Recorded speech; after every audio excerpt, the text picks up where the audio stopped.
Muy bien, pues buenas tardes y gracias por venir. Se me antoja que parece que estas últimas dos conferencias del ciclo que ha dedicado el Centro Cultural Nuevo Inicio a la reflexión sobre la crisis que estamos atravesando, parece como si hubiéramos empezado la casa por el tejado, porque hemos dejado para el final las últimas dos conferencias sobre economía, más estrictamente dedicadas a la economía, que son la de este mes de abril y la que tendrá lugar el 16 de mayo, como al final, dentro de un rato, explicaré. Y sin embargo, si algunos de los que están aquí han estado asistiendo al ciclo completo, habrán visto cómo hemos procurado hacer el ciclo precisamente como una mirada poliédrica al modo en que la economía, la crisis económica es simplemente, entre comillas lo de simplemente, es la punta del iceberg, ¿no? Es decir, es la manifestación en el campo financiero y de la economía macroeconómica, o sea, en el ámbito macroeconómico y microeconómico, de algo que está debajo y que es mucho más complejo y que requiere un análisis más desde diversas ópticas, ¿no? para ir al fondo, para ver, como hemos ido viendo, que es una crisis antropológica y, por lo tanto, teníamos que dejar para el final para que se entendiese como en el Tetris, ¿no? Para que las piezas últimas cayesen y encajasen todo el cuadro. La reflexión sobre el problema de la crisis económica estricto sensu. La conferencia de hoy pues, la va a impartir el profesor César Nebot, que es personalmente me une con él una amistad forjada también en otra crisis, que no voy a explicar ahora, en el pasado, cuando compartíamos trabajo académico en la Universidad Católica San Antonio de Murcia. Él es ahora profesor de Economía en el Centro Universitario de la Defensa de San Javier, que está adscrito a la Universidad Politécnica de Cartagena. Es licenciado en Ciencias Económicas y Empresariales por la Universidad Pompeu Fabra de Barcelona y también Master in Science with Honors en Economía e investigador de la Universidad de Pompeu Fabra de Barcelona. Ha impartido docencia en esta misma universidad, así como en la Universidad Católica de Murcia y en la Universidad de Murcia. Es consultor de la Universitat Oberta de Cataluña y colaborador en la sección de Economía del periódico digital Aleteia y participa en diversos proyectos de análisis y asesoramiento a hospitales. Autor de varios libros, que quiero destacar uno que supongo que la conferencia de hoy tendrá que ver con las consecuencias prácticas de esa reflexión teórica, ética y responsabilidad en la globalización. Y ha participado en mesas redondas y ciclos de conferencias sobre ética y economía, a la última de los cuales él mismo fue organizador de un ciclo de conferencias Economía a la luz del Evangelio, que se celebró recientemente en la ciudad de Murcia, que se ha convertido como en sus headquarters, en los centro de operaciones.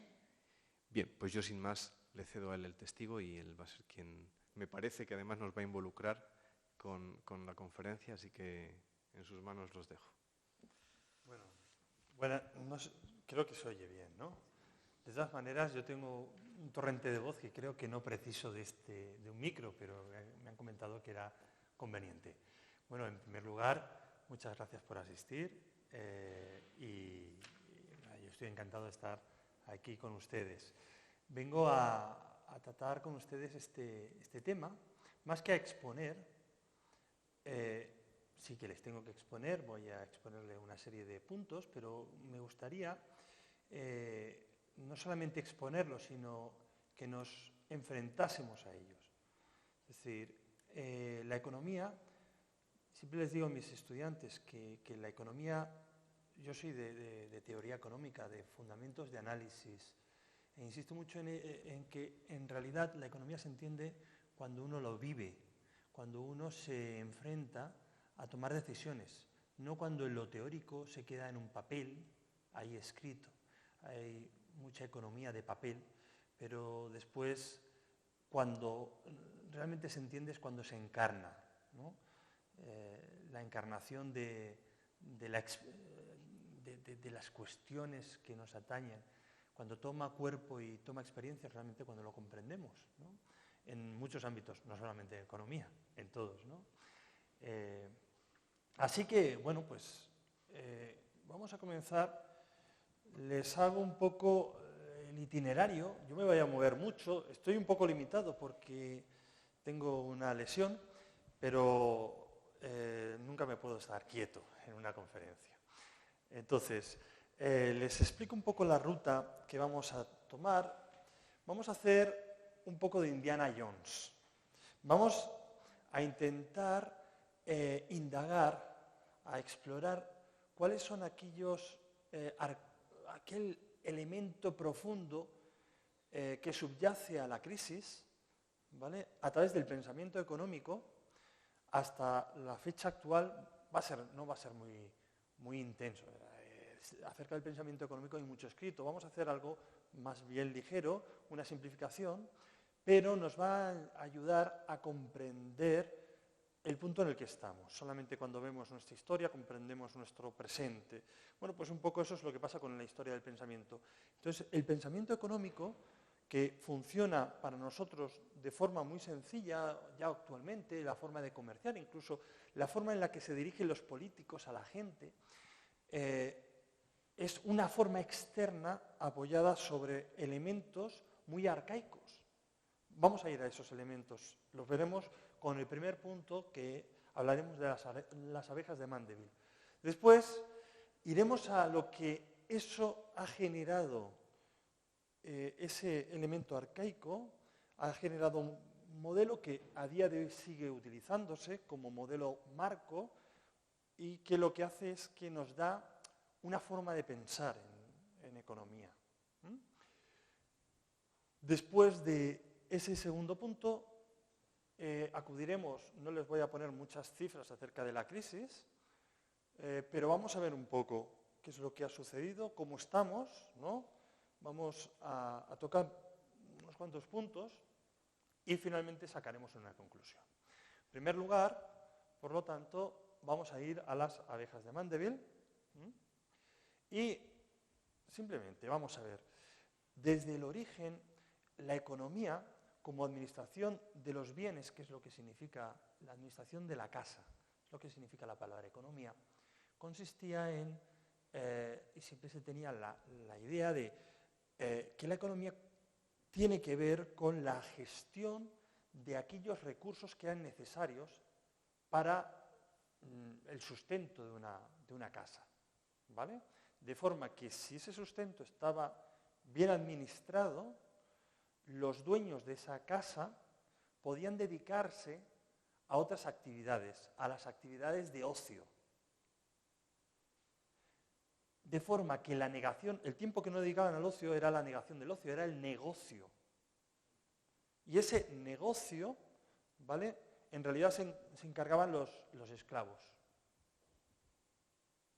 Administraban las cosas de la casa, que eran los elementos necesarios para que después los dueños, los hombres libres, pudieran ejercer lo que era puramente humano, que era el ocio, dedicarse a la música, al arte, ¿vale?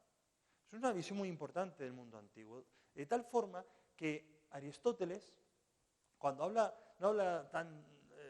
de la crematística como esa parte de intentar acumular riquezas, y habla muy mal de la crematística en sus obras, ¿vale? En Ética de Nicómaco y Política, hablan muy mal de la crematística y llega un punto que acepta una crematística, una gestión de los recursos, pero la necesaria, la justa y necesaria para que los hombres libres puedan ejercer el ocio.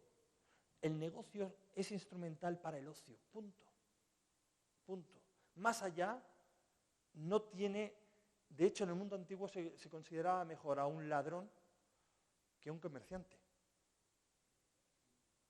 Y de hecho, los fenicios eran o bien piratas o bien comerciantes, pero estaban muy mal vistos. Negociar estaba muy mal visto, ¿vale? Entonces, ¿qué sucede? Que dentro de esa crematística necesaria como sustento, como era la administración de los bienes los bienes necesarios, eso estaba, por cuanto tenía que ver con los bienes, estaba supeditado, estaba insertado dentro de la ética, de lo bueno. Con lo cual, una visión ética de lo bueno era importante como marco para esa parte de la administración de los bienes necesarios para que después compareciera lo humano, que era el ocio. ¿Vale? Estaba dentro. Pero sucede una cosa. Esto que se prolonga en el tiempo de una forma muy contundente, ¿no? Y además dentro de la Iglesia esa visión permanece, el tema de la usura, por ejemplo, se consideraba negativa, ¿no? Es decir, cualquier interés que se pudiera cobrar al dejar unos bienes y sacar provecho de eso, eso era usura y eso era algo negativo. Bueno, pero llega un momento en el que la era del comercio pues genera una historia que es el mercantilismo. Y los mercantilistas empiezan a ver que el comercio es importante. No solamente ese negocio, esa crematística básica, sino que el negocio comercial es importante, es el que genera recursos, ¿vale? Es el que genera prosperidad. Claro, y se dan cuenta de un aspecto que Mandeville lo describe en una fábula. Mandeville fue un médico, filósofo, economista, comerciante, por aquel entonces eran muchas cosas. Bueno, pues Mandeville en 1714 escribe lo siguiente. Les voy a leer la fábula porque vale la pena, para que vean los elementos más importantes y que son relevantes a día de hoy. Esta es la parte de, vamos a meternos a la arqueología profunda de nuestro pensamiento económico y ver cómo eso nos ha influido en nuestro pensamiento. Bien, dice, había una colmena que se parecía a una sociedad humana bien ordenada. No faltaba en ella ni los bribones, ni los malos médicos, ni los malos sacerdotes, ni los malos soldados, ni los malos ministros. Eran todos malos. Por descontado tenía una mala reina esa colmena. Todos los días se cometían fraudes en esta colmena y la justicia, llamada a reprimir la corrupción, era ella misma corruptible. Cada profesión y cada estamento estaban llenos de vicio, pero la nación no era por ello menos próspera y fuerte. Los vicios de los particulares contribuían a la felicidad pública y de rechazo a la felicidad pública causaba el bienestar de los particulares. ¿Se ve esto? Pero no se queda aquí Mandeville, sino que continúa con la fábula. Esto es un resumen de la fábula es más larga, está glosada, pero bueno. Pero se produjo un cambio en el espíritu de las abejas, que tuvieron la singular idea de no querer ya nada más que honradez y virtud. El amor exclusivo al bien se apoderó de los corazones, de donde se siguió muy pronto la ruina de toda la colmena. Como se eliminaron los excesos, desaparecieron las enfermedades y no se necesitaron más a los médicos. Como se acabaron las disputas, no hubo más procesos y de esta forma no se necesitaron ya abogados ni jueces. Las abejas, que se volvieron económicas y moderadas, no gastaron ya nada, no más lujos, no más arte, no más comercio. La desolación, en definitiva, fue general. La conclusión parece inequívoca. Dejad, pues, de quejaros. Solo los tontos se esfuerzan por hacer de un gran panal un panal honrado. Fraude, lujo y orgullo deben vivir si queremos gozar de sus dulces beneficios. Tela. Mandeville, 1714. Esta fábula fue importantísima para el pensamiento mercantilista, porque, y sobre todo para el norte de Europa, y también para la parte protestante, era muy importante que, que el comercio, independientemente cómo fuera la índole de las personas que comerciaban, el comercio generaba bienestar, prosperidad. ¿Qué sucede? Que entonces, lo que en un principio, Lo que en un principio esto era así, la ética de lo bueno, sí, gracias. Pues englobaba a la economía de los bienes, a la administración, de repente le puedes dar un clic, dale un clic. Pues la fábula lo que hace es coloca la economía fuera de la ética. ¿Por qué? Porque da igual, en realidad, lo bueno para comerciar. No hace falta que seamos buenos para que se genere el bien público. El vicio privado genera un bien público, un bien social. Esto es lo que está en nuestra arqueología del pensamiento económico. Y ahí, en ese momento, empieza a divorciarse la economía de la ética. La economía se estudiaba dentro de disciplinas filosóficas, dentro de la filosofía, dentro de la ética. Y fue quien, no fue Mandeville quien desde una cátedra lo extrajo del todo, sino que fue el siguiente, pues, fue el señor Adam Smith. Adam Smith, en su tratado, su primer libro así importante fue sobre la teoría moral de los sentimientos, y hablaba precisamente de la bondad del hombre. Y en el siguiente libro, él, encantado con el mercantilismo, y viendo la importancia del comercio para la prosperidad, escribe lo siguiente. Esto es una cita que se saca constantemente y además se descontextualiza mucho, pero bueno, vamos a ponerla descontextualizada. Dentro del primer libro de La riqueza de las naciones, en 1776, 60 años después de lo que había dicho Mandeville, dice, no es por benevolencia del carnicero, del cervecero y del panadero que podemos contar con nuestra cena, sino por su propio interés. Es decir, recoge la idea de Mandeville de que el interés propio egoísta de cada uno genera el bien común. ¿Se ve? Eso es muy importante, porque a día de hoy sigue subyaciendo en nuestro pensamiento económico. En nuestro pensamiento económico. Y es importante saber dónde está esto. De forma que, a ver, Adam Smith mejoró mucho lo que decía Mandeville. Y ojo, no extrajo literalmente esa idea de Mandeville. Ahora vamos a eso.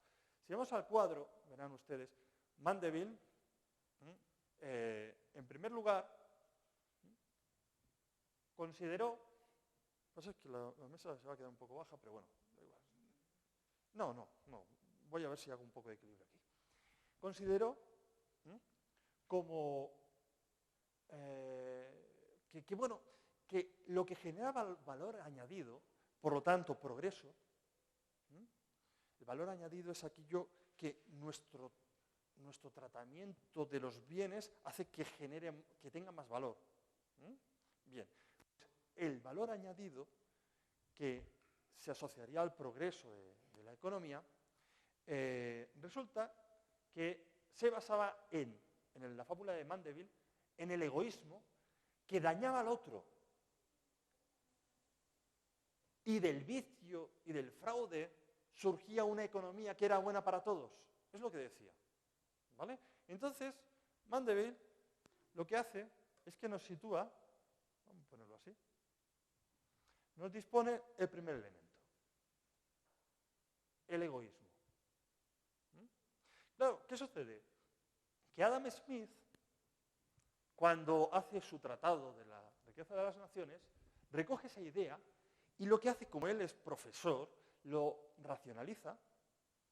Entonces dice, señores, es que el egoísmo de cada uno, ojo, el comercio es bueno. Parte en esta obra dice, el comercio es bueno y además nos hace diferentes de los animales. Los animales no comercian. Por lo tanto, no es tan malo. Hay algo humano que comparece en el comercio, a diferencia de lo que decía Aristóteles, ¿no? Que le metía mucha caña, ¿no?, al comercio.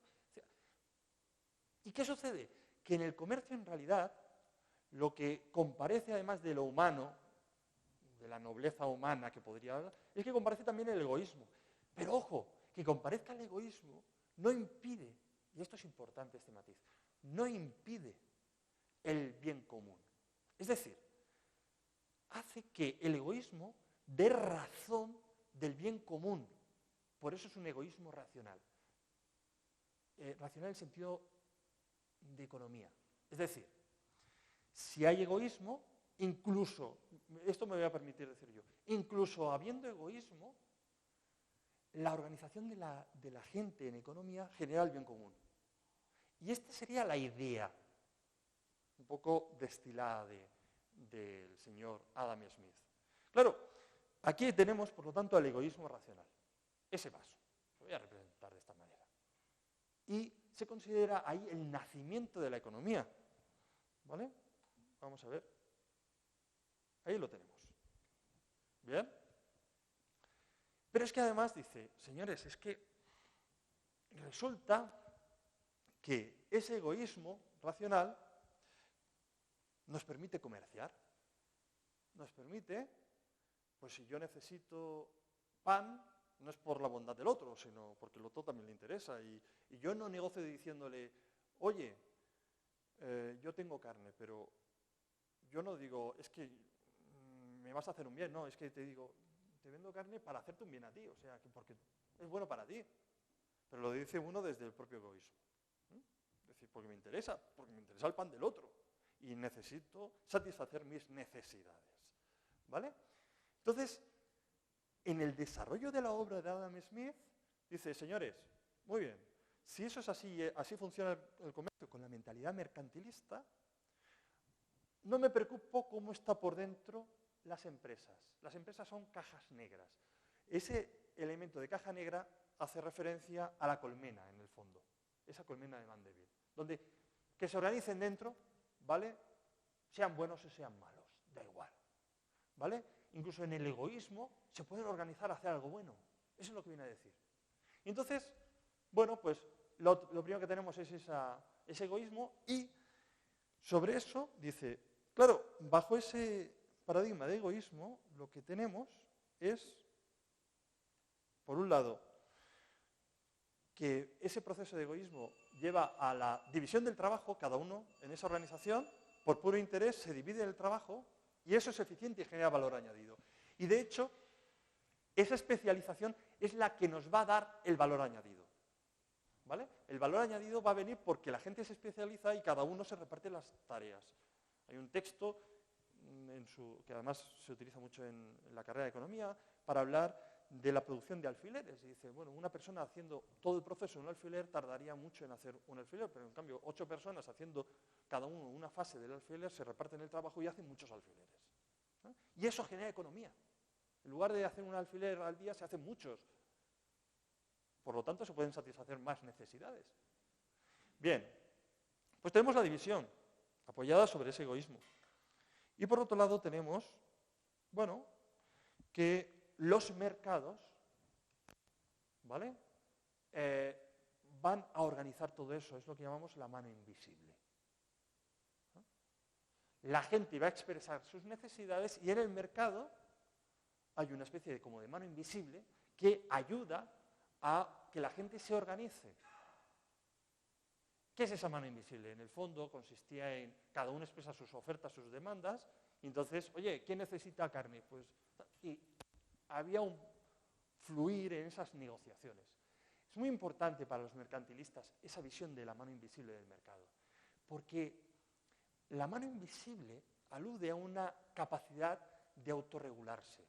No es que el Estado diga y racionalice, dé razón de cuánto debe consumir cada uno, sino que hay una mano invisible ajena al Estado en el que la gente se puede coordinar. Por lo tanto, los mercantilistas tenían una visión liberal en la que decían, no, señores, el Estado no debería intervenir. Eso es importante. Bueno, pues tenemos el egoísmo racional, la división y el mercado. Bien.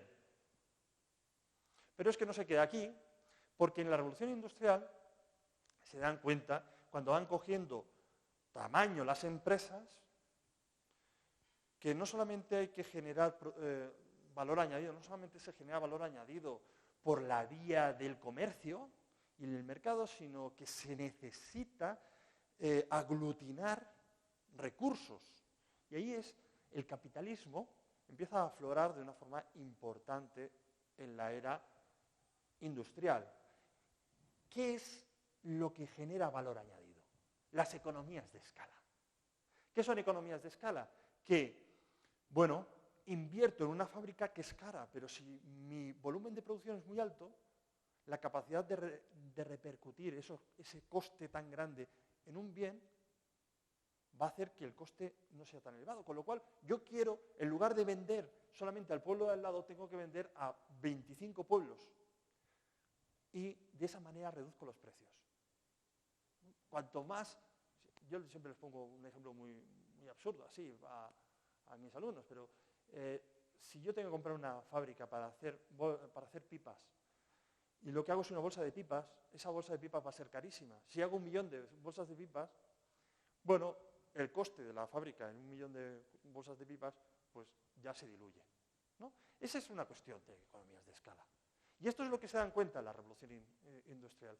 Con lo cual, buscan no solamente el mercado, sino el tamaño del mercado.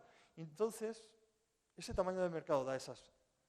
Bien, pues entonces tenemos el egoísmo, la división, tenemos pues el mercado y, ojo, economías de escala. Para ser puristas debería poner esto aquí.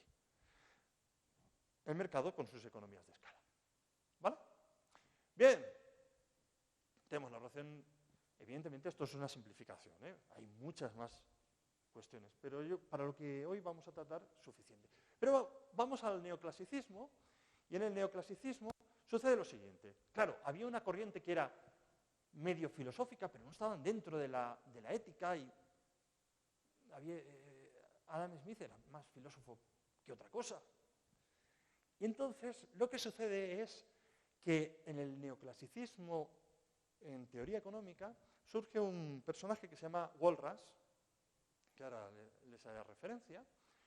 El señor Walras lo que hace es convertir todas esas ideas en un modelo matemático. Porque, claro, Walras pues entendía desde su disciplina académica que las matemáticas tenían mucho que decir en la economía. Entonces, arrancó del pensamiento filosófico la economía para ponerla en un pensamiento técnico, muy técnico. El neoclasicismo se basa, por lo tanto, en buscar matematizar todos los comportamientos. Entonces, para eso, resulta que genera todo un modelo matemático que nos habla de cómo funcionan los mercados. Pero no solamente nos habla de cómo funcionan los mercados, sino que nos habla además de la importancia de la eficiencia, de no desperdiciar los recursos. Que los mercados pueden llegar a ser eficientes, de hecho son eficientes, ¿no? Es lo que nos dice Walras. Y nos demuestra matemáticamente, al margen de consideraciones políticas y filosóficas, que matemáticamente los mercados son los instrumentos más eficientes para la asignación de los recursos y para la producción de los propios recursos. Esto es muy importante, porque de repente los mercados, a partir de Walras, ya se empieza a considerar que es una cuestión técnica, no es una cuestión de posicionamiento político. ¿Se ve esto? ¿Vale? No es una cuestión, bueno, es que yo soy marxista y pienso esto de los mercados, yo soy liberal, político liberal y no sé qué, y pienso esto de los mercados. No, es que Walras lo que dice, esto es matemática. Y las matemáticas, 2 más 2 son 4, independientemente de la posición política que uno tenga. Y entonces, ¿qué sucede? Que la matematización que hace, ahora veremos el modelo neoclásico, lo que hace es, además de ese tamaño de mercado, le da la eficiencia del mercado. Y utiliza otro más. Utiliza el egoísmo racional, ¿vale? La especialización como consecuencia. los mercados, el tamaño y la eficiencia. Todo eso. Se va construyendo el pensamiento sobre ese pilar. No, bueno, pero además, bueno, a partir de este momento surge la intervención de los ingenieros en los procesos empresariales. Y recordarán ustedes la película Tiempos Modernos de Charles Chaplin. No sé si la recuerdan. Esa escena que está ahí apretando tornillos, eso era, esa situación de la película, Charles Chaplin era un crítico, hace críticas brutales con sus películas.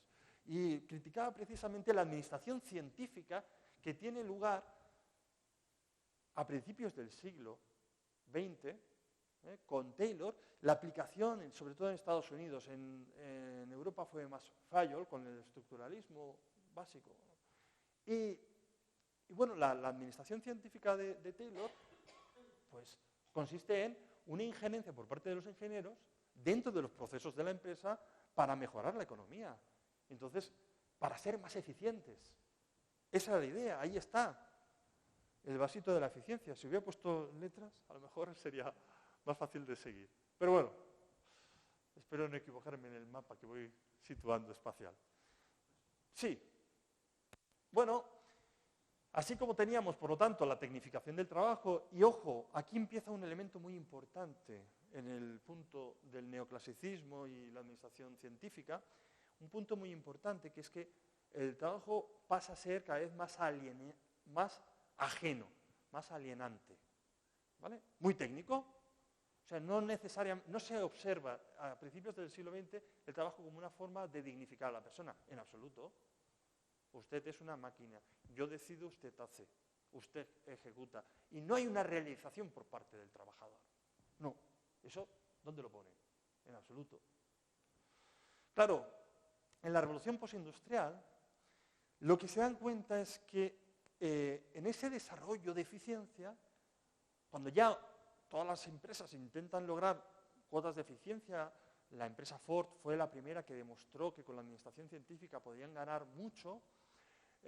Claro, las empresas dentro de ese mercado compiten entre sí, tienen que buscar nuevas formas de conseguir mayor eficiencia. ¿Cómo lo hacen?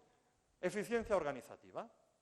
Es decir, a la eficiencia que teníamos aquí, le sumamos que ahora tienen que buscar cómo organizarse dentro de esa caja negra, cómo organizarse para cada vez ser más eficientes.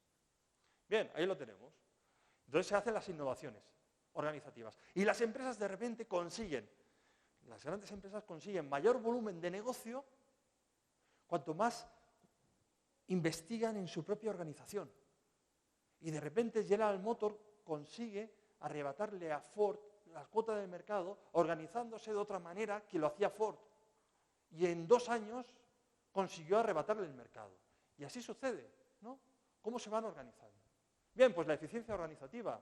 Tenemos egoísmo, mercado, división del trabajo, tamaño de mercado, eficiencia del mercado y eficiencia organizativa dentro de las empresas, dentro de esa caja negra. ¿Vale? Gracias. Bien, vamos a darle otra vez. Ahí. Entonces, lo siguiente es revolución tecnológica. Estamos en el siglo XX y lo que se empieza a estimar es que la innovación, la investigación y la innovación son importantes, ya no solamente como te has organizado, sino que hemos de conseguir otras cotas de eficiencia, generando innovación. Entonces, a esa eficiencia, ¿vale?, le damos otro piso más, que es por innovación. No nos quedamos solamente aquí, sino que vamos hacia adelante. Y entonces, la historia está que los aumentos de eficiencia tienen que buscar la diversificación. Tienen que buscar la diversificación a través de todos los mercados. Es decir, por esta línea deberíamos poner otro, ¿vale? ¡Buah! ¿Vale? Tendríamos que poner eso ahí. Pensaba que no se iba a aguantar, pero de momento se aguanta. Bien, ¿qué sucede? Que llegamos a finales del siglo XX con la globalización en la que se consiguen generar valor añadido diversificando en diferentes mercados los productos financieros. Los productos financieros son simplemente productos para alcanzar un fin. Yo necesito hacer una empresa, necesito recursos. Bueno, pues a través de carteras de finanzas se consigue diversificar riesgos. Igual que hace una empresa de seguros, que lo que le interesa a una empresa de seguros es tener a mucha gente para que si una persona le pasa algo, tiene 25 que no le pasa. Y de esa manera compensa los riesgos. Pues un poco eso es lo que pasaba con la globalización, pero a grandes mercados. ¿Vale? Claro, el valor añadido son los momentos de eficiencia y escalas a nivel de finanzas. Y estamos ahí. ¿Y qué es lo que ha sucedido? ¿Qué es lo que ha sucedido? Que cuando llegamos a este punto, todo está basado aquí.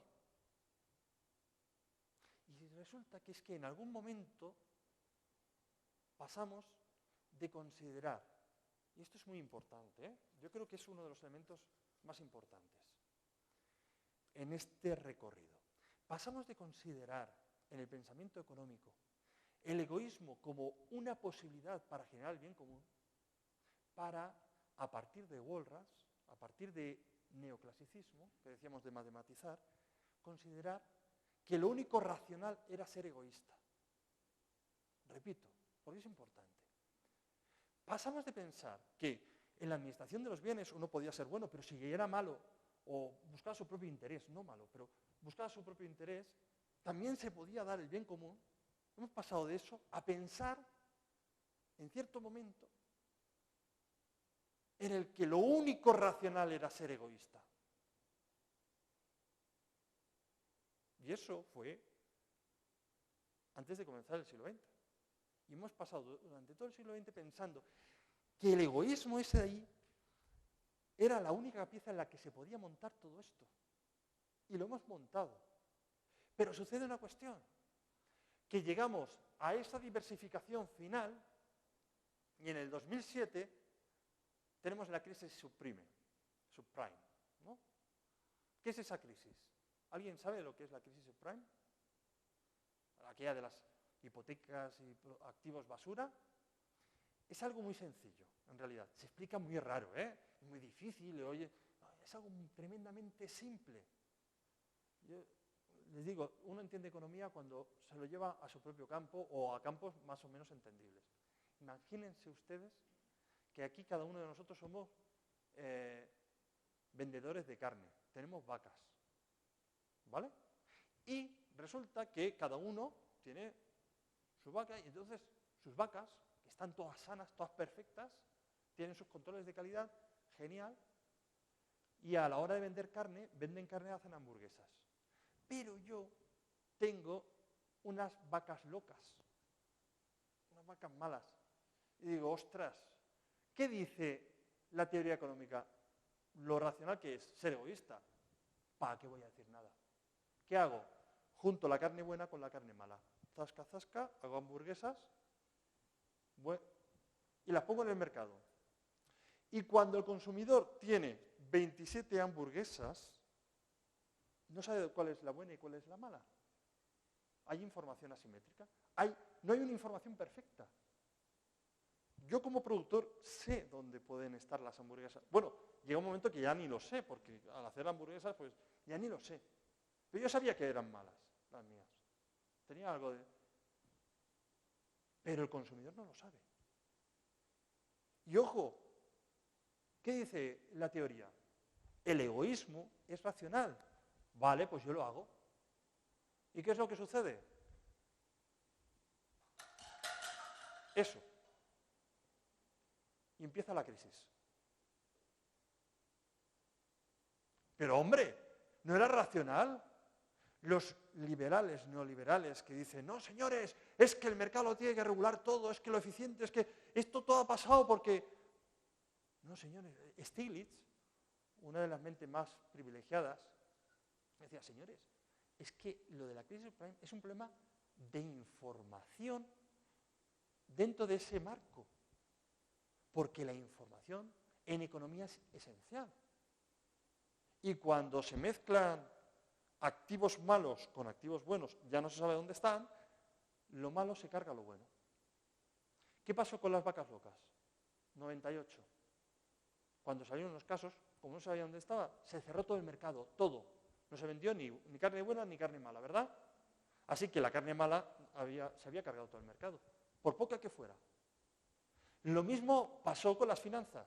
Diversificando, se acabó por colocar activos malos, tóxicos, ¿vale? Sin garantías suficientes, pero como estaban diluidos, y eso acabó de cargarse todo este pensamiento económico. ¿Y ahora qué? Y estamos ahora en eso. ¿Y ahora qué? Claro, la insistencia actualmente es a intentar apuntalar todo esto, que ya no lo tenemos aquí. Intentar apuntalar, que no se nos caiga el chiringuito. Claro, bueno, la clase política, por supuesto, que no se caiga el chiringuito, ¿vale? Son los que tienen más aversión al riesgo, a que se les más miedo al riesgo de que esto se pueda caer. Pero de facto, cae. Porque la diversificación por información, o sea, por la necesidad de información que se necesita en la diversificación de cartera, está peleado con el primer nivel. Como el egoísmo, no el egoísmo racional, sino la racionalidad egoísta. ¿Vale? ¿Se entiende esto? Y ahora que se nos ha desmontado todo. De la posibilidad de que el egoísmo pueda ser racional, se ha reducido a que lo único racional es egoísta, es ser egoísta. Y eso no es cierto. Eso fue una simplificación. Nadie dijo, ni siquiera Adam Smith dijo que eso fuera la única vía. Eso, la crítica de Amartya Sen, premio Nobel del 98, fue esta. Dijo, señores, Amartya Sen es un economista muy interesante que les recomiendo que lo lean. Es hindú, con lo cual es muy parco en sus escritos. Pero es de una inteligencia tremenda. Dentro de unos años se hablará de Amartya Sen como hoy día hablamos de Adam Smith. Amartya Sen decía, señores, yo no digo que Adam Smith se equivocara, sino que lo hemos interpretado mal. Es que nunca dijo que la única posibilidad para el bien común fuera el egoísmo. Dijo que el egoísmo permitía cierta razón. Pero y el altruismo y el comportamiento cooperativo y las condiciones de participación pues claro, a mí me importa, si yo soy egoísta, voy a intentar ponerle la zancadilla al otro.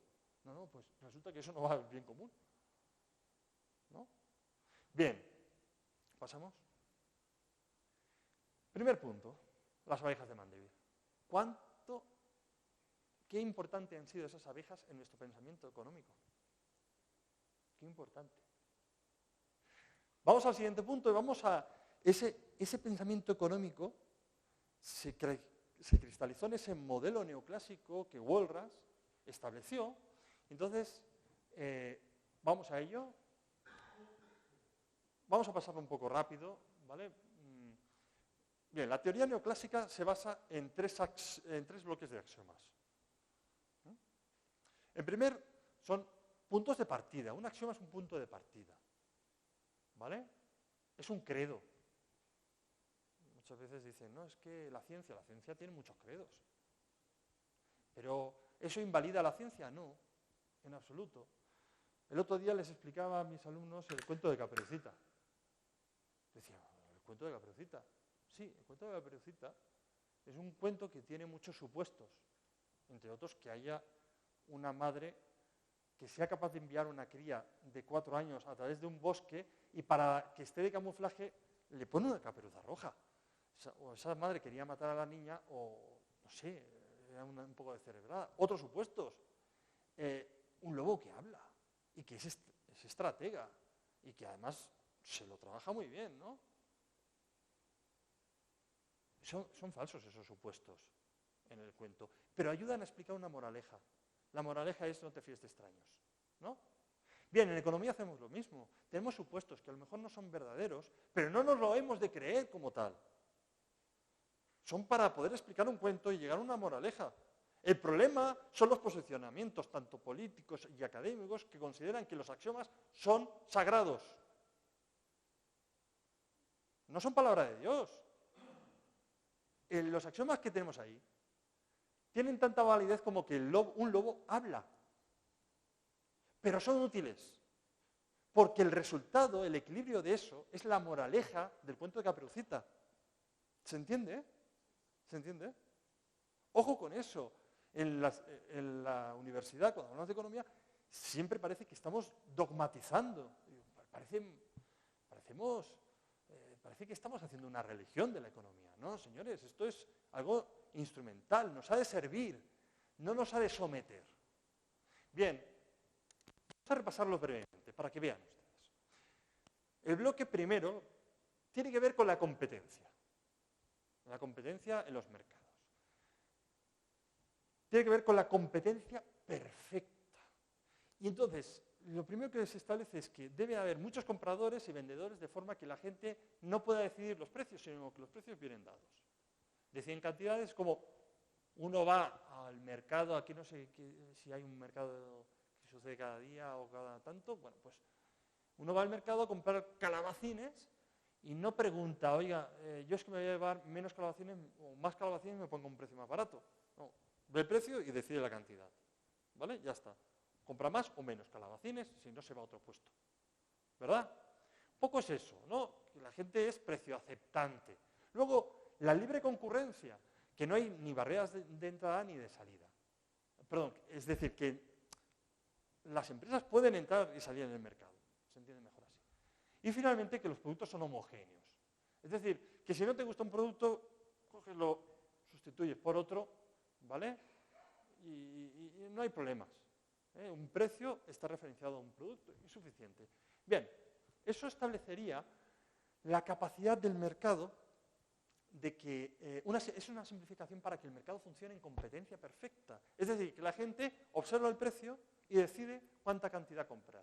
Ya está, ya está. El siguiente bloque es racionalidad completa. O sea, el primer bloque ya es bastante poco verosímil, pero el segundo uno se ríe, porque ¿qué sucede? La racionalidad completa establece lo siguiente, que los agentes tienen una capacidad computacional sin límite. Son capaces de pensar y computar a una velocidad tremenda. Bueno, eso no hace falta que les diga, pero bueno, simplemente con poner Telecinco un día al mediodía es suficiente, porque se da uno cuenta que no hay racionalidad por ningún lado. ¿Vale? Y por otra parte, y aquí está el punto E2, donde esa racionalidad completa establece que los agentes buscan estrictamente su propio interés y maximizan su beneficio. Maximizan su beneficio. Les importa poco el beneficio de otra persona, la utilidad. ¿Se ve? Bueno, esto ahora vamos a desmontarlos. Y el bloque axiomático C, si el primero era competencia, el segundo racionalidad, el tercer bloque es información perfecta sobre la información. Y la información es, los agentes disponen de una información completa de todo. De todo. ¿Saben ustedes a cuánto estaba cotizando hoy Abengoa? Yo tampoco. Según esto, deberíamos saberlo. No. Pero es que además, otro elemento es que los agentes disponen de información simétrica. Es decir, que lo que yo sé es lo mismo que sabe Florentino en los negocios.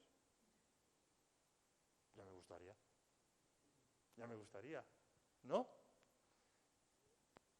Es decir, estamos haciendo un cuento y estamos utilizando a un lobo que habla y a una niña de 4 años que atraviesa un bosque con una caperuza roja. ¿Vale?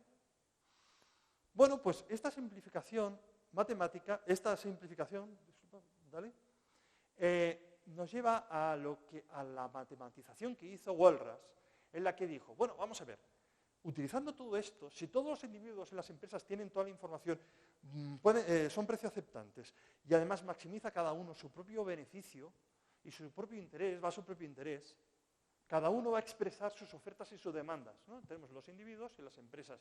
Y cada uno dice, pues yo necesito tanto y ofrezco tanto. ¿Vale? Y se encuentran en el mercado. Y hacen una especie de subasta. Y la subasta que establece en un mercado competitivo, bajo competencia perfecta, es una subasta, es un mercado que no es el que conocemos. sino que el modelo establece este tipo de mercado. Les explico. Ustedes vienen aquí, yo soy un subastador que empiezo a decir precios. Empiezo a decir, ustedes unos cuantos ofrecen tomates y otros quieren tomates. Y empiezo a decir precios, desde arriba hacia abajo, como se hace en la subasta holandesa en algunas lonjas. Empiezo a decir números, y entonces la gente va levantando la mano expresando sus disposiciones a comprar o a vender. Y allá donde, ojo, y allá donde hay el mismo número de personas que están dispuestas a vender y el mismo número de personas que están dispuestas a comprar, asumiendo que cada uno tiene un bien, ahí paramos, se hace el intercambio y ese es el precio. Punto. Fin de la historia. Eso no tiene que ver con los mercados normales, ¿no? Bien, pues este es el mercado, esta es la teoría neoclásica. Esta es la teoría neoclásica, es un modelo, ahora es fabuloso. Les digo, estoy aquí, parece que le estoy machacando mucho, pero está muy bien, porque a partir de este modelo podemos sacar moralejas que nos ayudan a entender un poco la realidad. El problema no es que este modelo no nos ayude a explicar la realidad, sino que nos creamos que los supuestos son sagrados. El problema no es pensar que no te puedes fiar de extraños, sino pensar que los lobos hablan. Y es tan ridículo cuando uno oye a un académico que defiende la racionalidad ilimitada, que dan ganas de decirle, vale, entonces acepto lobo como persona que habla y tiene una capacidad estratégica fabulosa. ¿Estamos en el mismo nivel? Bien. Bueno, pues todo esto, este sistema es lo que llamamos equilibrio competitivo. ¿Vale? Toda esta arquitectura de estos axiomas y esta estructuración para organizarse es lo que llamamos equilibrio competitivo. Nos quedamos con esa idea, ¿vale? Bien. Pues aquí surge otra historia, porque Wilfredo Pareto, a principios del siglo XX, definió lo que era la eficiencia. La eficiencia consiste en una organización de los recursos de tal manera que no existe otra posibilidad que lo haga mejor, por decirlo así. Dicho de otra manera, que no se desperdicia nada. ¿Vale? Que no se desperdicia nada. Nada. Todo queda perfectamente compensado, por decirlo así, en términos de eficiencia. Bueno, pues el primer teorema del bienestar establece lo siguiente. Es un teorema matemático, ¿eh? Es matemático, no es político. Dice lo siguiente. Si nosotros tenemos esos bloques axiomáticos que hemos dicho, esos tres, competencia, racionalidad e información, y además no existen externalidades ni bienes públicos, porque son complicados de gestionar, ahora verán, los mercados no funcionan bien bajo esos parámetros. Si sucede eso, en ausencia de bienes públicos y externalidades, y con ese bloque axiomático, el equilibrio competitivo, esa arquitectura que hemos hecho, bajo competencia perfecta, nos da un resultado óptimo. Que no hay otra combinación que nos dé más bienes, por decirlo así. Y somos eficientes. Conseguimos eficiencia. Esto es un teorema tremendo, tremendo.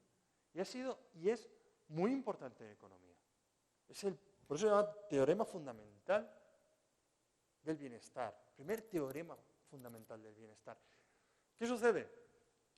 Que eso genera algo eficiente. Ojo, repito, eficiente. No equitativo. No justo, eficiente. Es decir, miren ustedes, si nosotros hacemos un negocio todos juntos y ganamos 100 millones de euros, el tope, y se reparten de la siguiente manera, yo me llevo los 100 millones y ustedes se llevan 0, es eficiente, porque no se desperdicia nada. Ahora, ustedes considerarán que no es justo. Estarán en su derecho de decir, aquí ha pasado algo, esto no es muy justo. Que Bárcenas se haya llevado dinero y que todas estas cosas pueden llegar a ser eficientes, pero en absoluto éticamente son justas, ¿no? Pero es que habíamos sacado de la ética a la economía. Con lo cual, había que hablar de eficiencia. Bien, hablamos de eficiencia. De equidad, eso es otro tema. Es harina de otro costal. Entonces, ¿qué sucede? Vamos a los axiomas. Vamos rápidamente, porque no quiero agotarles mucho, pero simplemente, muchos compradores, en los axiomas de competencia, muchos compradores y vendedores, eso hace que sean precio aceptantes. Bueno, pero en la realidad, ¿qué pasa?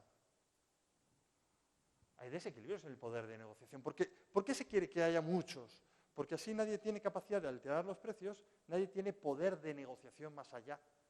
Pero en realidad, a la hora de comerciar, no se comercia muchas veces, la mayoría de las veces no se comercia mediante un mercado centralizado, como esa lonja que estamos diciendo, sino que más bien que se hacen negocios incluso bilaterales. Oye, ¿por cuánto me dejarías esto? Cuando hablamos de negocios entre empresas. Entonces, en realidad hay desequilibrios en el poder de negociación. A mí que no me hablen de un mercado competitivo, que yo puedo negociar igual que puede negociar Florentino. No es verdad. ¿Qué va? O sea, no me vendan esa moto, no es verdad. Digo Florentino por decir, ¿vale? Grupos de interés, hay grupos de interés. Oligopolios, monopolios. Yo no.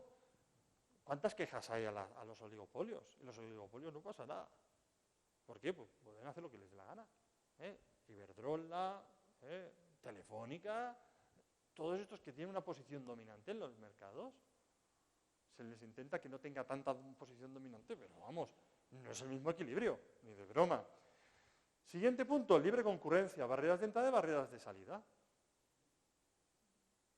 A ver,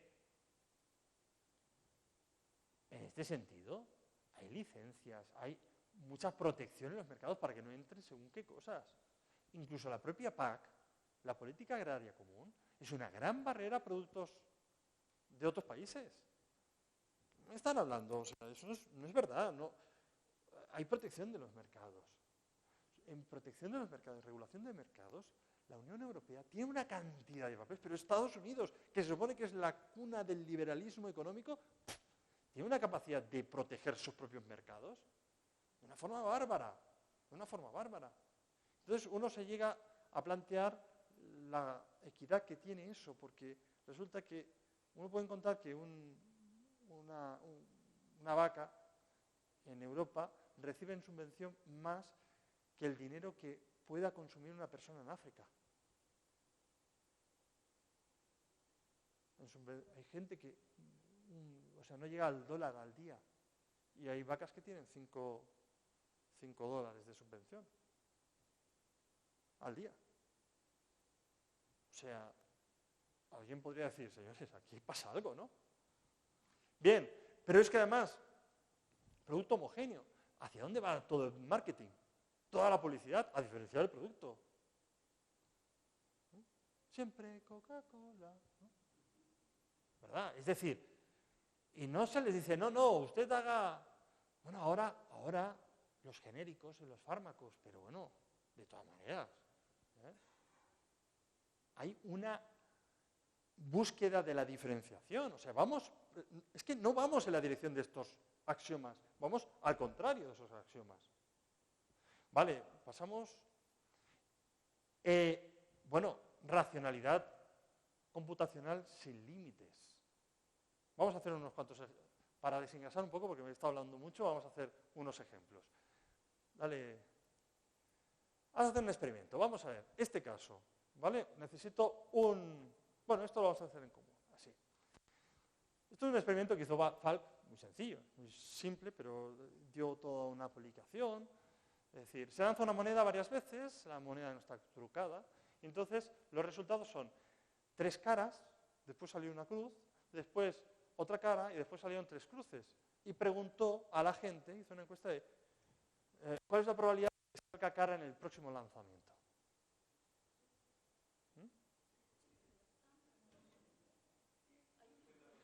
50%. A ver, ¿cuántos creen que es un 50%? ¿Cuál es un 50%? ¿Cuántos creen que está por encima del 50%? Es decir, hombre, ha salido ahora 3 cruces seguidas, tenía que salir una cara, ¿no? ¿Cuántos creen que esa situación? ¿Cuántos? No, levanten la mano, sí. ¿Cuántos creen que es 50%? ¿Cuántos creen que es inferior al 50%? 50-50. Vale. Son fenómenos independientes y es 50%. 50%. El 41% de las personas lo dijeron mal. Pensaban que tenía que venir ahora una cara. No, es que la moneda no tiene memoria. La moneda cuando la lanza uno, es que no tiene memoria, luego sigue siendo un 50%. Pero nuestra forma de procesar esa información es la falacia del jugador, de por qué la gente en las maquinillas está enganchada. Es que ahora ya tiene que tocar. Pues es la misma probabilidad que te pudiera salir antes. Lo que pasa es que estás ahí enganchado. Es decir, nuestra racionalidad está acotada. ¿Vale? ¿Se ve esto? Voy a ponerles un ejemplo, pero para este sí que necesito un voluntario.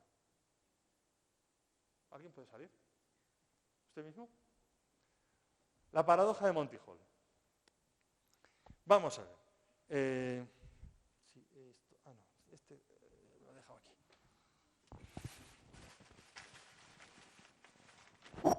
Bien, vamos a plantear lo siguiente. El enunciado, aquí es que era un esturreo. El enunciado es el siguiente. Él es el concursante y yo soy el presentador. ¿Vale? Y entonces hay 3 puertas. Aquí no puedo poner 3 puertas, pero detrás de una de las puertas hay un coche. En este caso hay una chocolatera. ¿Vale? Este es el premio. Y entonces yo pregunto una elección. ¿Vale? Entonces voy a coger aquí. Tendríamos las 3 puertas. Ahora no voy a poner el premio, pero sí que lo voy a apuntar en un papel. Este es de izquierda a derecha, A, B y C. ¿Vale? Tenemos A, B y C, y entonces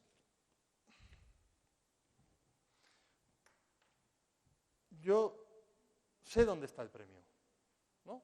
Yo presento aquí el show, tal, el premio está en un sitio.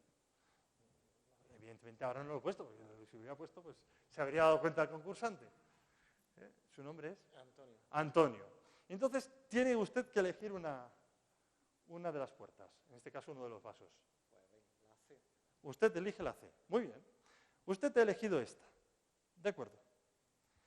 Ahora, yo cojo y le digo, ¡chan! Aquí no está el premio. Y ahora le pregunto, ¿quiere usted cambiar o mantener la elección? Sigue la C. Muy bien. Entonces, en este caso, lo que ha sucedido es que efectivamente ha ganado el premio. Estaba en la C. ¿Vale? Así que, un aplauso, que lo ha hecho muy bien. ¿Sí? Usted. Ahora la pregunta es, ¿cuál era la probabilidad de que estuviera en la C aquí? 50%, ¿no? ¿Todo el mundo ve que es un 50%? ¿Sí? Antes era un 33%. Y al quitar una puerta, ¿cuál es la probabilidad?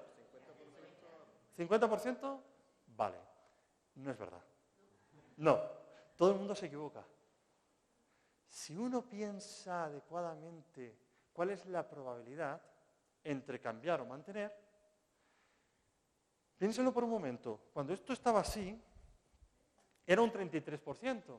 Si yo levanto una que no tiene, aquí sigue existiendo un 33%. Y al quitar una que yo sé que no tiene, desplaza la probabilidad al otro y es 2/3, 1/3. Lo que pasa es que en este caso Antonio ha acertado desde el principio. Pero piénsenlo, no quiero dedicar mucho tiempo a esto, pero en realidad la paradoja de Monty Hall consiste en que no computamos bien la probabilidad. No lo hacemos bien. Pensamos que, bueno, 1/3 después, un 50-50. Sería un 50% si yo levantara al azar.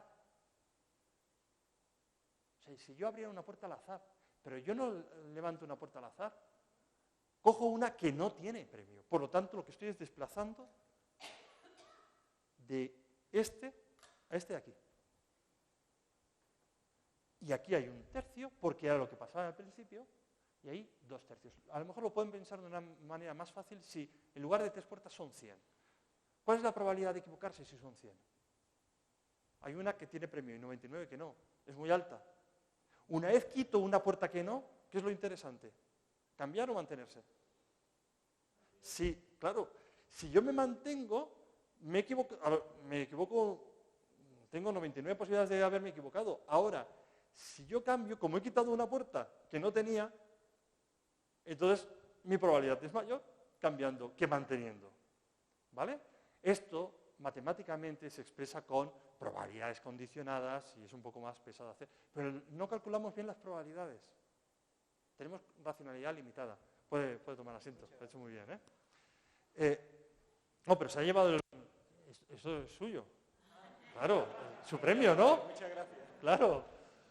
Vale, pero vamos al siguiente ejemplo. Uno que hizo Tversky ganó el premio Nobel, le concedieron el premio Nobel, ganó, queda un poco feo, pero le concedieron el premio Nobel a los dos, Tversky y Kahneman, sobre sus trabajos en torno a este campo de la ciencia, ¿no? Dice, vamos a leer esto, dice, Marta tiene 31 años, es soltera. Se graduó en filosofía y como estudiante estaba implicada en asociaciones que luchaban contra la discriminación y la justicia social. Y también participó en protestas contra la guerra de Irak. ¿Cuál de las dos afirmaciones es más probable? Marta trabaja en un banco. Marta trabaja en un banco y está implicada en una asociación feminista. ¿Cuántos creen que es más probable la primera? ¿Cuántos creen que es más probable la segunda? Pueden levantar manos. ¿Cuántos no creen nada? Nadie se atreve ya. ¿Cuántos creen que es más probable la segunda? A ver. Pueden levantar manos si no pasa nada. Más que la primera, ¿no? ¿Vale? El 87% de la gente respondió eso. Y si lo piensan un poco detenidamente, la más probable es la primera. Muy sencillo. Si les digo, ¿qué es más probable aquí encontrar? ¿A un hombre o a un hombre con gafas? A un hombre, ¿no? Porque si pongo otra condición más, el espacio es más restringido. Bueno, ¿por qué nos pasa estas cosas? Porque nuestra racionalidad no es ilimitada. Y ojo, que es muy limitada, que nos condiciona las emociones. El comportamiento nos condiciona a la hora de evaluar probabilidades. Pues ya no les digo para computar precios. ¿Se entiende? Bien, pasamos al siguiente. Claro, pero es que encima tenemos otro punto, que es el punto B2, en el que los agentes, claro, maximizan. Pero entonces, si ese vasito que teníamos aquí abajo era fundamental, era eso o eso, entonces el comportamiento altruista, vocacional, no entra. No sirve para la administración de los bienes. Y en cambio sí que lo hay. De hecho, uno de los fenómenos más importantes a lo largo de la historia es precisamente la vocación de la Iglesia para ayudar. Y no solamente eso, sino que encima, a partir de la responsabilidad civil que se desarrolla a partir de los años 60-70, toman afloramiento las ONGs. Y hoy día, Cáritas hace una labor tremenda. Díganle a los de Cáritas cuánto se evalúa económicamente lo que hacen. Claro, no es cierto. Entonces, pasamos al siguiente y vamos a hacer otro experimento para el cual necesito 3 jugadores. 3. ¿Vale? 3 voluntarios. Repite. ¿Alguno de vosotros? Venga, pues sí. Si al final saldrán todos.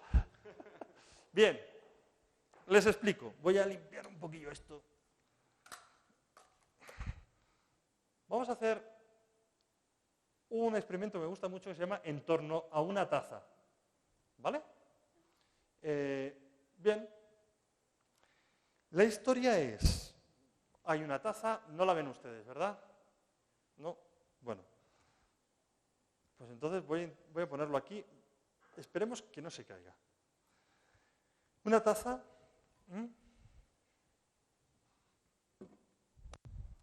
Donde hay 3 cartas a juego, son 3 cartas de Bob Esponja. Y hay una moneda en el centro que se apoya en las 3 cartas. Cada uno de ustedes va a tener asignada una carta nominativa. ¿Vale? Esta va a ser su carta, esta su carta y esta de aquí su carta. ¿Se pueden poner alrededor de la taza, por favor? Ustedes son grandes corporaciones, ¿de acuerdo?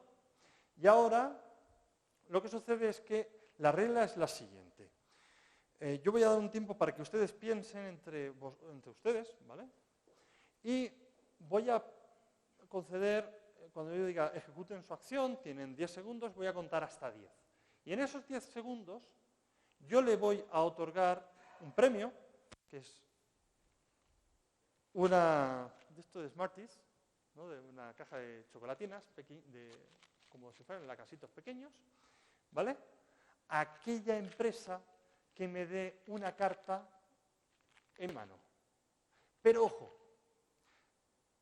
si acabados los 10 segundos la moneda que está aquí no está aquí, cae dentro, cae fuera, la taza no se puede tocar, porque si se cae la hemos liado, ¿vale? Pero no se puede tocar la taza. La moneda tiene que estar ahí. Como la moneda se cancela todos los premios. El premio es 0. ¿Se entiende? ¿Se entiende, no? Por lo tanto, claro, ahora pueden hablar, tienen un minuto. Si lo han entendido, es que es muy importante que lo entiendan, que haya racionalidad completa en este mini laboratorio. Que lo entiendan, porque al margen de la racionalidad completa estamos viendo el otro punto, ¿no? El punto B2 que decíamos. Bien, pues, pone premio a Karat, no de carta, vale. Bien, entonces van a tener un minuto para hablar entre ellos. Y me la tienen que dar a mí, pero la moneda no puede caer. Tienen que resolverlo. En economía hay muchos casos así. O sea, esto es una simplificación, pero hay casos donde la acción de uno afecta a la acción del otro, de forma importante. ¿Qué dice el paradigma neoclásico? Cada uno maximiza su propia utilidad, ¿no? Independientemente de la del otro. Cada uno maximiza su propio beneficio. ¿Es posible? Vamos a verlo. Bien. Tienen ya un... Vale, un momento. Voy a dar 10 segundos, ¿vale? Cuando diga ya, ya. No. La moneda no está en esa posición espacial. La moneda tiene que permanecer en esa posición espacial.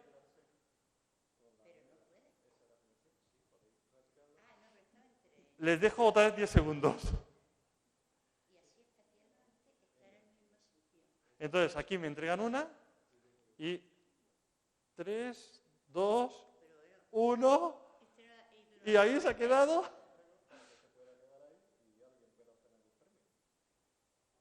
Bien, ¿qué ha pasado aquí? Pobre Antonio se ha quedado pillado ahí. ¿Vale? Bien, puede dejarlo ya. Ahí. Así. ¿La solución cuál es? ¿Qué es lo que sucede? En este caso, vale, todavía no ha acabado. Aquí tienen los premios, pero una no se entrega. ¿Ya está?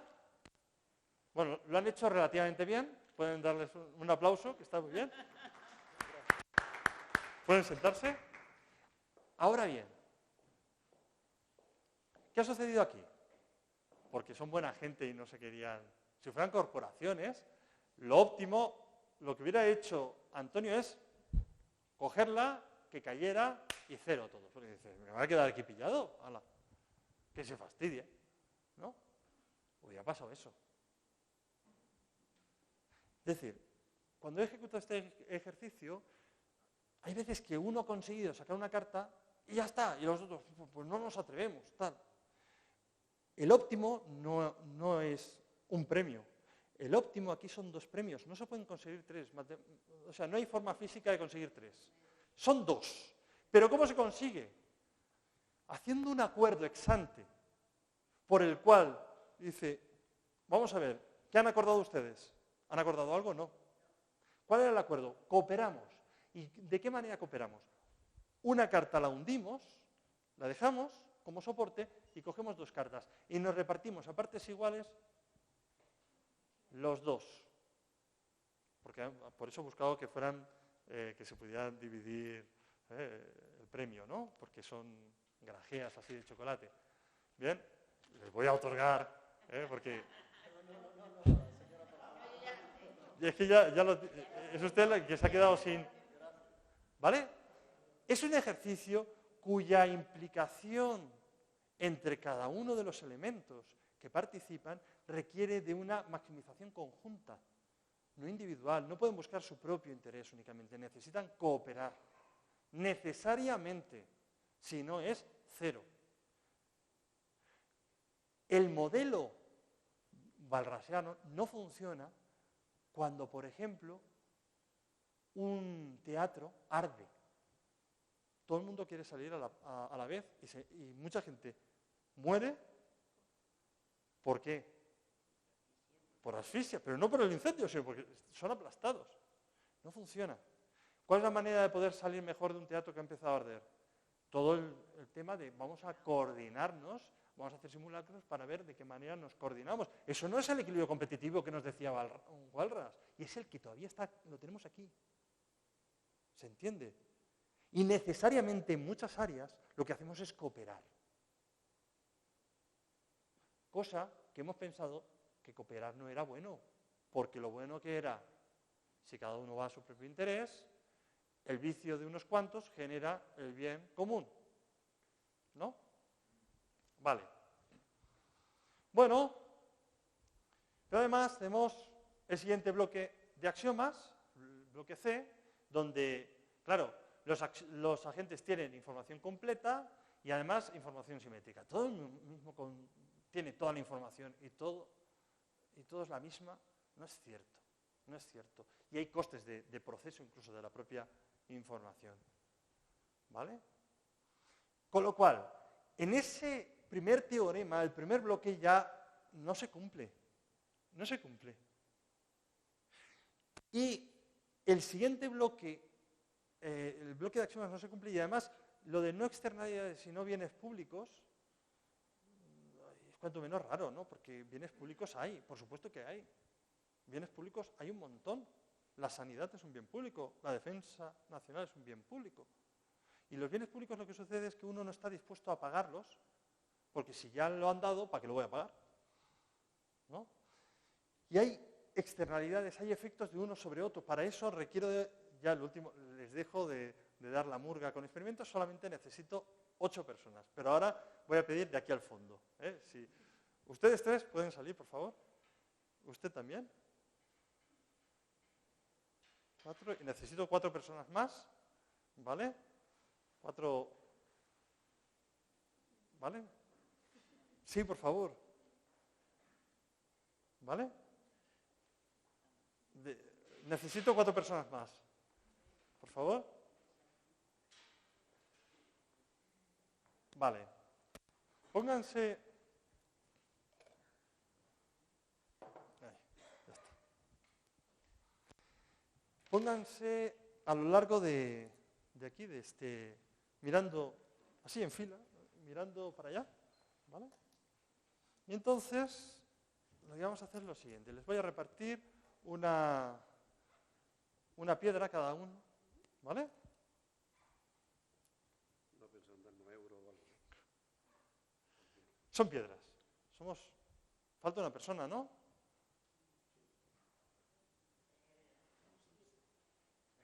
Eduardo, un valiente. ¿Vale? Bien. Ahora pueden cerrar el puño y mantienen las dos manos atrás, por favor. ¿Vale? Imaginemos por un momento que son empresas, ¿vale? Son empresas o son países y están en una convención, ¿vale? Y yo les voy a otorgar un premio, ¿vale? En virtud de lo que ustedes hagan. En un principio, la regla número 1 es cuando, van a tener la fase en la que van a poder hablar entre ustedes, pero cuando les pida ejecutar, ustedes tienen que sacar una mano. Si en esa mano hay una piedra, yo cambio la piedra por un huesito. ¿A todo el mundo le gusta esto? Si hay alguien que no le gusta, claro, entonces dicen, ¿para qué lo quiero yo, un huesito? No es interesante. A todo el mundo le tiene que gustar, ¿vale? Un huesito. Claro, si esto fuera el ejercicio, sería muy sencillo, ¿no? Porque uno saca la mano y entonces todo el mundo sacaría, ¿no? Y yo cambiaría piedra por huesito. Hasta ahí bien, ¿no? Pero es que hay un segundo elemento. Hay un segundo elemento. Sucede lo siguiente, que es que si alguien nos saca, esa piedra se pierde. Imaginemos que fuéramos 9, entonces yo cojo y yo no saco, y ustedes sacan, ¿vale? Habría 8 piedras y mi 9ª piedra no está. Con lo cual, esa piedra se pierde y el premio asociado a esa piedra desaparece. Pero tengo la mano libre y me quedo con las 8 restantes. Y los 8 premios son para mí.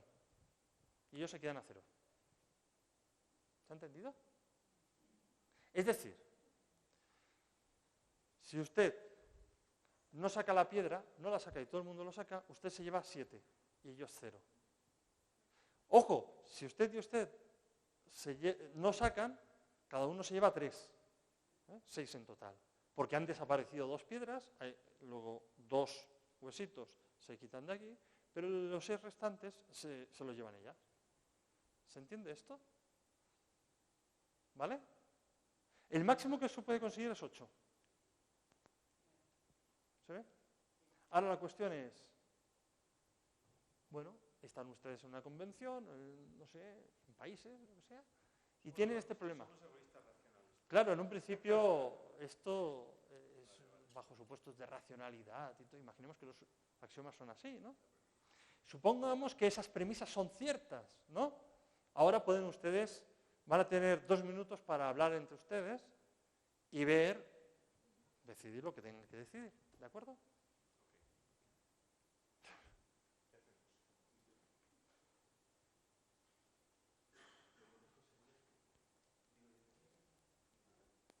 Vale, mientras esto sucede, piensen ustedes qué es lo que pasa, cuál es el problema.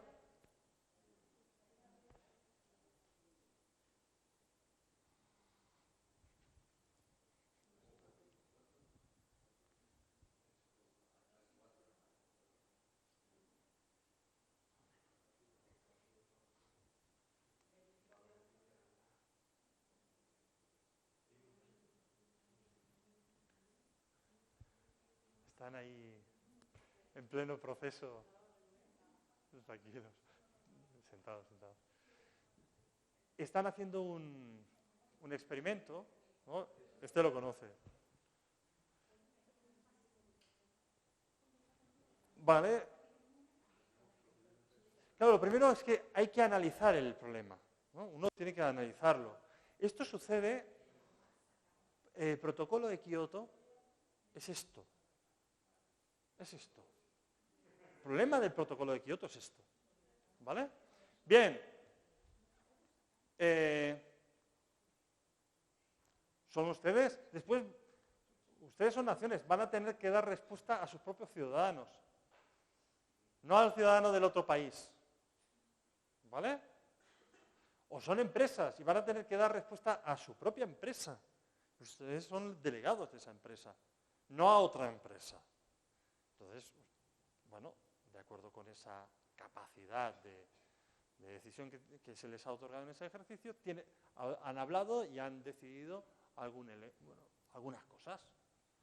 ¿Vale? Todo el mundo ha entendido el ejercicio. Si uno saca la piedra, se cambia la piedra por un huesito. Si uno no la saca...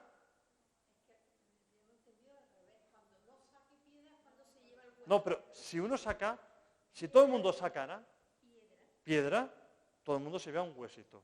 Pero si uno saca y el otro no lo saca, el que no lo ha sacado se lleva todos los huesitos. ¿Se entiende eso? ¿Se ha entendido eso? Sí, vale. Es decir, si todo el mundo sacara, se cambia la piedra por chocolatina. Ahora, si una persona no saca, se lleva todo el resto. Si dos no sacan, mitad y mitad. Si tres no sacan, un tercio de lo que quede. Y si nadie saca, cero. Ya está, bueno, todo el mundo la saca. Venga, no sé. ¿Lo tienen claro? Aquí no hay represalias después, ¿eh? Son ustedes, es una convención. Sí, sí, tiene un poder chocolatero, Antonio. ¿Vale? ¿Se ha entendido entonces el ejercicio? Vale, pues entonces mantengan las manos atrás. Importante que no se vea, estoy aquí, tal, entonces puede dar señales a los demás. Vale, saquen un puño sin abrir la mano, por favor. ¿Vale? Bien. Y ahora, ¿qué habrán sacado? ¿Pueden abrir, por favor? Piedra, piedra, piedra, piedra, piedra, piedra. Y un señor que se ha desviado. Así que es Lehman Brothers. Lehman Brothers acaba de llevarse todo el premio, todos los premios. Pero 7. No, claro, ahora, no, pero de momento vamos a hacerlo así por un momento. Mantenga ahí el premio y ahora vamos a repetir el ejercicio. Se lo ha llevado él, ¿eh? Otra cosa es que ahora diga, buen rollo, tal. Ahora son monedas de chocolate. ¿Vale? Bien. Pues procedemos a hacer lo mismo. Tienen 30 segundos para hablar entre ustedes. El juego de antes, ¿por qué ponerse de acuerdo en algún sentido? Ahora lo vamos a ver. Hacerlo totalmente aleatorio para que cada cual haga lo que quiera. Aleatorio. Bueno, Igual diga, bueno, pues plantéenlo al grupo. Claro. Exactamente. No, efectivamente. Esto es lo que sucede. Esto es lo que sucede. Pero ¿y por qué no has seguido el acuerdo que hemos hecho en la convención de Kioto? ¿No? Vamos a repetir. Recuerden que ustedes son racionales. Repetimos ahora con monedas de chocolate, ¿vale? Por favor. Tienen 30 segundos para hablar entre ustedes. Si quieren hablar. Nos acogemos al acuerdo marco. Al acuerdo marco. Vale, pues manos atrás. ¿Vale? Saquen un puño. ¿Vale? Y ahora, ¿habrán mantenido lo de antes? Vamos a abrir. Piedra, piedra, piedra. No hay piedra, piedra. No hay piedra, piedra, piedra. Por lo tanto, usted se lleva 3 y usted se lleva 3. Y ya está. ¿Qué ha pasado aquí? Si esto lo repitiéramos muchas veces, ¿qué pasaría? Cero. ¿Por qué? Si ustedes son racionales, si cada uno maximiza su propio interés, si resulta que tienen toda la información del ejercicio, ¿vale? ¿Por qué ese teorema nos dice que llegamos al óptimo de repartirlo todo y no se ha repartido todo? ¿Por qué? Porque hay incentivos a desviarse de cualquier acuerdo. Vamos a ver, vamos todos a sacar, vamos a ser buenos. Vamos a ser buenos, venga, todo el mundo que saque. Entonces yo soy Estados Unidos y digo, vale, no contaminéis que yo contamino. China, no contaminéis que ya contamino yo. Dame hueco. A ver, existe una posibilidad, un elemento que facilita la coordinación, que es el siguiente. ¿Por qué una persona está dispuesta a no sacar la piedra? Porque dice, si yo saco y otro no la saca, soy un pringao. Si no la saco, a lo mejor pillo. ¿Cuál es el interés?